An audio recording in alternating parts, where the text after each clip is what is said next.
দর্শক আসসালামু আলাইকুম। দর্শক আপনারা জানেন যে নাসনাপাড়া ইউনিয়নের এই বাজারে সংলগ্ন যে বাঁধটি ছিল সেই বাঁধটি ভেঙে যাওয়ার কারণে কিন্তু এখানে আপনার পরবর্তীতে আমরা দৈনিক আমাদের পাথরঘাটা থেকে লাইভ করার পরে সেখানে বাংলাদেশ নৌবাহিনী নজরে আসে এবং উপজেলা প্রশাসনের আর্থিক সহায়তায় কিন্তু এখানে ইউনিয়ন যে বিএনপির আহ্বায়ক রয়েছেন মহিউদ্দিন পান্না কাকা সহ ইউনিয়ন পরিষদের অর্থায়নে এবং উপজেলা পরিষদের অর্থায়নে এখানে কিন্তু একটা সাঁকো নির্মাণ হয় এবং যেটি কিন্তু তত্ত্বাবধানে ছিল তখনকার নৌবাহিনীর দায়িত্বে ছিলেন যারা, তারা কিন্তু এখানে এসেছেন এবং তাৎক্ষণিক বিষয়টাকে খুব শক্তভাবে তারা কিন্তু বিষয়টা দেখেছেন এবং তাদের সহায়তায় কিন্তু এই সাঁকোটি নির্মাণ হয় এবং যেই সাঁকোটি কিন্তু নির্মাণের পরবর্তীতে এখান থেকে এই কাঁঠালতলি সহ নাসনাপাড়া বাজারে যে সমস্ত মানুষগুলো প্রতিদিন আসা যাওয়া করে, প্রায় হাজার হাজার মানুষ কিন্তু এখান থেকে চলাফেরা করে। শুধু এটাই নয়, এখান থেকে কিন্তু প্রতিদিন লেমুয়া কলেজ, এখানে পুঠিবানা মাদ্রাসা, উপরে কাজী এলাকার ছাত্র জনতা এবং সাধারণ মানুষ মানে একটা এলাকার মানে পানি নিষ্কাশনের জন্য এই বাঁধটা স্থায়ী ছিল, সেই বাঁধটা কেটে দেয়। কেটে দেওয়ার পরে উপজেলা নির্বাহী অফিসারের অর্থায়নে এবং নৌবাহিনীর সার্বিক সহযোগিতায় আমরা এখানে অস্থায়ীভাবে এই সাঁকো মানুষের জনসাধারণের পারাপারের জন্য এই সাঁকো পোলের মানে আমরা ব্যবস্থা করি। যে কারণে এখন এই বর্তমানে ওই কচুরিপানার এই পানির স্রোতের কারণে পোলটি এই হেলে পড়ার কারণে এখন আমরা এটা দেখি মানে পারাপার অযোগ্য হয়ে গেছে। এখানে এই অত্র কাঁঠালতলি, নাসনাপাড়া এবং বাবুরহাট এই এলাকার ছাত্র ছাত্রী এবং স্থানীয় লোকজন দৈনিক হাজার এর উপরে লোক চলাচল করে, যে কারণে জনদুর্ভোগের সৃষ্টি হয়েছে। তা এখন আমরা চেষ্টা করছি পোলটা আবার পুনরায় আগের চলাচল যোগ্য করার জন্য। মানে স্থানীয় লোক আমরা যারা আছি, স্থানীয় জনপ্রতিনিধি বা স্থানীয় গণ্যমান্য নেতৃবৃন্দ, তারা সমন্বিত প্রচেষ্টায় এই পোলটা আবার যাতে জনগণ চলাচল করতে পারে সেই জন্য আমরা ব্যবস্থা করতেছি।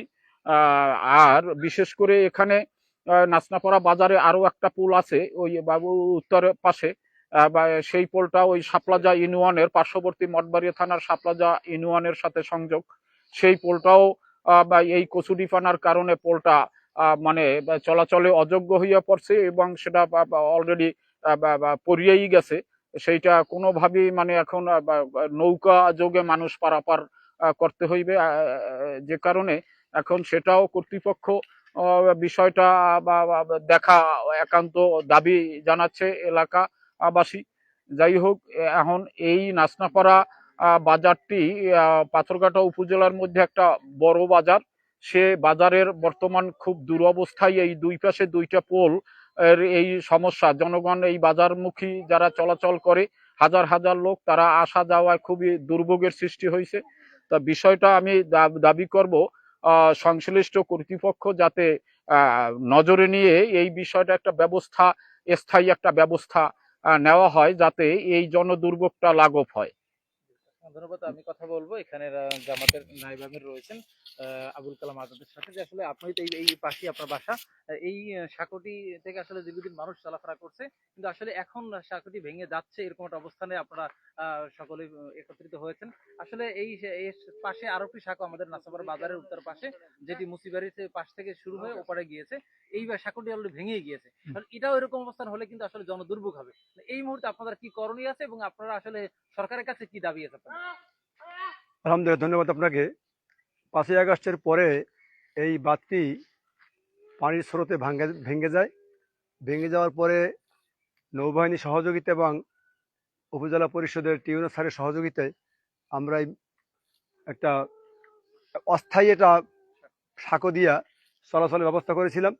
এই সাঁকো দিয়ে নাচনাপাড়া বাজারে লেমুয়া কলেজ, পুঠিমারা মাদ্রাসা এবং কাদেরিয়া মাদ্রাসা, এখান থেকে অসংখ্য ছাত্রছাত্রী চলাচল করে। এমনকি এখান থেকে চরদোয়ানি এবং কাঁঠালতলি যাতায়াত চলে। তো এরপরে দীর্ঘদিন ব্যবহার করার পরে এই আবার ইতিমধ্যে 2-1 দিন আগে আমাদের এই পোলটা সাঁকোটা আবার এই স্রোতের কারণে এবং কচুরিপানার চাপে আবার সেটা চলাচল অযোগ্য হয়ে যায়। আপনারা দেখতেছেন যে এই যে পশ্চিম দিকে হেলে একেবারে অযোগ্য হয়ে মানে চলাচলের কোনো সুযোগই নেই চলাচল করার। এই জন্য আমরা এখন বর্তমানে জামাত ইসলামী এবং ইউনিয়ন বিএনপির পান্না ভাইয়ের সহযোগিতায় আমরা আবার লোকজনকে নিয়ে চাইছিলাম যে ব্রিজটাকে আবার চলাচলের যোগ্য করা যায় কিনা। কিন্তু হাতার চেষ্টা করেও পারতেছি না। এই জন্য আমরা এখন ইউনিয়ন পরিষদ এবং উপজেলা পরিষদ, বিশেষ করে আমরা উপজেলা নির্বাহী কর্মকর্তার দৃষ্টি আকর্ষণ করছি এবং পানি উন্নয়ন বোর্ড যারা এর সঙ্গে সংশ্লিষ্ট এদের স্বর্ণাপন্ন এদেরকে দৃষ্টি আকর্ষণ করছি, যাতে আবার এই ব্রিজটা মেরামত করার পরে, পোলটা মেরামত করার পরে আবার মানুষের চলাচলের যোগ্য করা যায়। এই জন্য আমি সবার দৃষ্টি আকর্ষণ করছি।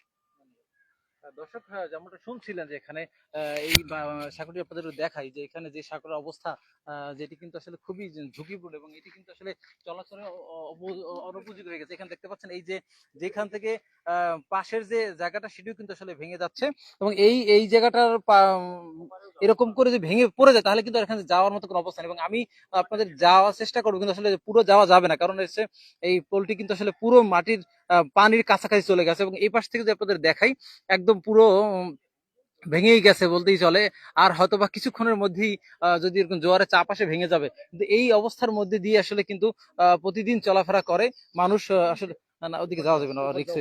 না না না, ওরা ওখানে যাওয়া যাবে না, রিক্সের মধ্যে যাবো না, পুরোটা গেলে আমার বড় সাহস হয় না। আমি আপনাদের একটু দেখাই জুম থেকে, এইখান থেকে যে এই ব্রিজের যে অবস্থা একদম মাটির সাথে মিশে গেছে, পানির সাথে। এবং এই পাশের ওপাশের একটি যে স্টিলের যে পাত যার উপর আসলে ব্রিজটি করা হয়েছে ভীম, সেই ভীমটি কিন্তু ছুটে পড়ে গেছে। এবং এই অবস্থার মধ্যে কিন্তু যদি প্রশাসন বা আমাদের উপজেলা নির্বাহী কর্মকর্তা রয়েছেন, আমি বিশেষ করে বলবো নৌবাহিনী যেহেতু সহায়তা করেছিলেন তখনকার আমাদেরকে, এবং সেই নৌবাহিনীর দৃষ্টি আকর্ষণ করছি যাতে করে তারা এখানে এসে তাদেরও যদি একটু সহায়তা দরকার আমাদেরকে সহায়তা করেন, তাহলে আমি মনে করি আসলে এটি কিন্তু দ্রুত সময়ের মধ্যে কিন্তু এটি কিন্তু খুব সহজে কিন্তু আসলে আবার এটি মেরামত করা সম্ভব হবে। এবং এটি কিন্তু আসলে যদি দ্রুত মেরামত করা না হয় তাহলে কিন্তু এটা যে কোনো সময় কিন্তু আসলে এটি কিন্তু আসলে সত্যি এই এলাকার মানুষের জন্য একটি উপকার। হাজার হাজার মানুষ কিন্তু চলাফেরা করে, তাদের কিন্তু আসলে এটি কিন্তু দরকার। এবং এটি কিন্তু করার ফলে কিন্তু তারা কিন্তু এখান থেকে প্রতিদিন শত শত হাজার হাজার মানুষ চলাফেরা করতে পারবে। এটি যদি ভেঙে যায় তাহলে কিন্তু আসলে মানুষ আবার জনদুর্ভোগে পরিণত হয়ে যাবে। একই সাথে নাসনার বাজারের উত্তর পাশে যে ব্রিজটি রয়েছে সেটি সাঁকো রয়েছে, সেটি কিন্তু ভেঙে গেছে এবং সেটিও দ্রুত সময়ের মধ্যে মেরামত করা দরকার। তা না হলে মঠবাড়িয়া, পিরোজপুর এবং বরগুনা জেলার যে একটি সেতু, এটি চলাচলের পথ, শাপলা বাজার হয়ে নলি জয়নগর, কাদিরিয়া মাদ্রাসা সহ নাসনাবাদ বাজারের যে একটা বড় একটি অংশ কিন্তু সেখানে কিন্তু রয়েছে, সেটি কিন্তু আসলে ভেঙে যাওয়ার সম্ভব।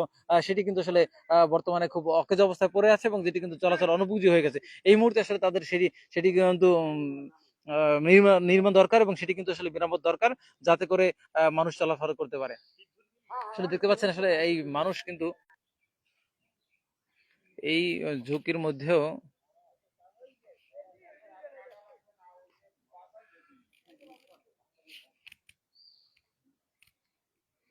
দেখতে পাচ্ছেন যে এখানে সাধারণ মানুষ কিন্তু কি ঝুঁকি নিয়ে আসলে পারাপার হচ্ছে।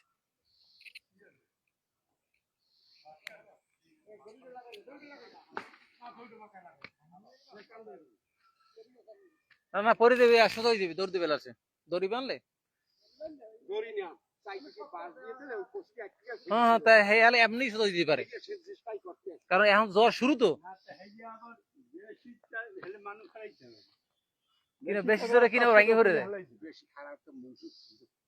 কারণ ওরা একটা ফুকা দিয়ে আবার মাপ চাইবে, মাপ করে দিও, মুখ তো মাপ করবে না। আর গেলে না, কই আল্লাহ মুই ধর্মীয় কাম করছি তো, মোরে তুই মাপ করে দে। আর একটা দোয়া পড়লে মাপ করে দিবে, বুঝলো তুই? আমি খারাপ আছি, মুন্সি করে দোয়া না জানলে আমি এই জীবন। হ্যাঁ, কেলাগাল দিলি এই মাদের দায়। এই আচ্ছা, একটা তার মায়ের একটা কেলাগাল দিলাম না, কেমন মাই কোন আছে নাই জানো না, রান্না করে সুন্দর। হাই ওই কেলাম